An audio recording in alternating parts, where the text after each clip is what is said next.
M K Stalin vs சகாயம் IAS அனல் பறக்கும் திருச்சி கிழக்கு. சிஎம் விஜயின் இடைத்தேர்தல் வியூகம். பெரம்பூர் மற்றும் திருச்சி கிழக்கு ஆகிய 2 சட்டசபை தொகுதியில் போட்டியிட்டு வென்ற முதல்வர் விஜய் திருச்சி கிழக்கு தொகுதியின் சட்டமன்ற உறுப்பினர் பதவியை ராஜினாமா செய்துவிட்டார். இதனைத் தொடர்ந்து அதிமுக சட்டமன்ற உறுப்பினர்கள் ஒவ்வொருவராக தங்களுடைய சட்டமன்ற உறுப்பினர் பதவியை ராஜினாமா செய்துவிட்டு தாவேக்காவில் தங்களை இணைத்து வருகிறார்கள். அந்த வரிசையில் இதுவரை திருச்சி கிழக்கு தொகுதி உட்பட இதுவரை தமிழகத்தில் 7 சட்டமன்ற தொகுதிகள் காலியாக உள்ளது. அடுத்து அதிமுகவில் இருந்து எத்தனை சட்டமன்ற உறுப்பினர்கள் வெளியேறி தாவேக்காவில் தங்களை இணைத்துக் கொள்ள இருக்கிறார்கள் என்கிற பரபரப்பு ஒரு பக்கம் நீடித்து கொண்டிருக்க, இடைத்தேர்தலை தேர்தல் ஆணையம் அறிவிக்குமா அல்லது தமிழக அரசியல் சூழ்நிலையை அறிந்து இன்னும் தாமதமாக இடைத்தேர்தல் தேதியை தேர்தல் ஆணையம் அறிவிக்கலாம் என கூறப்படுகிறது.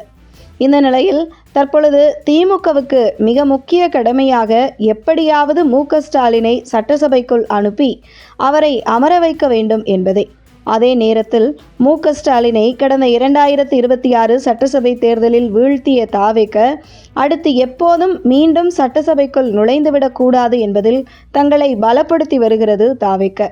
இந்த நிலையில் திருச்சி கிழக்கு தொகுதியில் நடைபெற இருக்கும் இடைத்தேர்தலில் மு.க.ஸ்டாலினை போட்டியிட வேண்டும் என திமுக சீனியர் தலைவர்கள் திமுக தலைமையை வலியுறுத்தி வருவதாக கூறப்படுகிறது.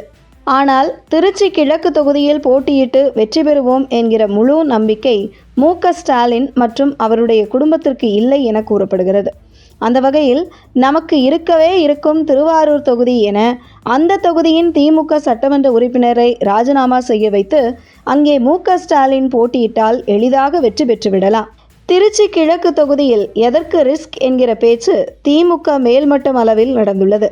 ஆனால் KN நேரு உட்பட திமுக சீனியர் தலைவர்கள், தலைவரே எதுக்கு தயங்குகிறீர்கள், திருச்சி கிழக்கு தொகுதியில் போட்டியிடுங்கள், நாங்கள் உங்களை வெற்றி பெறச் செய்கிறோம் என வலியுறுத்தி வருகிறார்களாம். இப்படியான ஒரு பரபரப்புக்கு மத்தியில் மு.க.ஸ்டாலின் திருச்சி கிழக்கு தொகுதியில் போட்டியிட்டால் அவரை எதிர்த்து தாவேக்க சார்பில் போட்டியிடப் போவது யார் என்கிற பரபரப்புக்கு மத்தியில் மிஸ்டர் கிளீன் என பெயரெடுத்த சகாயம் ஐஏஎஸ் அவர்களை திருச்சி கிழக்கு தொகுதியில் தாவேக்க சார்பில் போட்டியிட வைப்பது குறித்து முதல்வர் விஜய் ஆலோசனை நடத்தியதாக தகவல் வெளியாகியுள்ளது. அந்த வகையில் திருச்சி கிழக்கில் மு.க.ஸ்டாலின் vs சகாயம் ஐஏஎஸ் என தேர்தல் களம் உருவெடுக்கலாம் என அரசியல் வட்டாரத்தில் பரபரப்பாக விவாதம் நடந்து வருகிறது.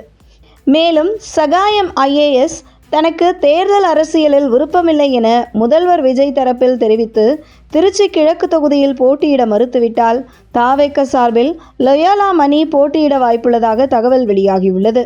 அந்த வகையில் அப்பா எங்கே என சட்டசபையில் பேசிய முதல்வர் விஜய்க்கு பதிலடி கொடுக்கும் வகையில் மு.க.ஸ்டாலினை வரும் இடைத்தேர்தலில் போட்டியிட வைத்து சட்டசபைக்கு அனுப்ப திமுக ஒரு பக்கம் தீவிரம் காட்ட, மறுபக்கம் அதை முறியடிக்க தாவேக்க வியூகம் வகுத்து களம் காண தயாராகவே உள்ளது என்கிறது தாவேக்க வட்டாரங்கள்.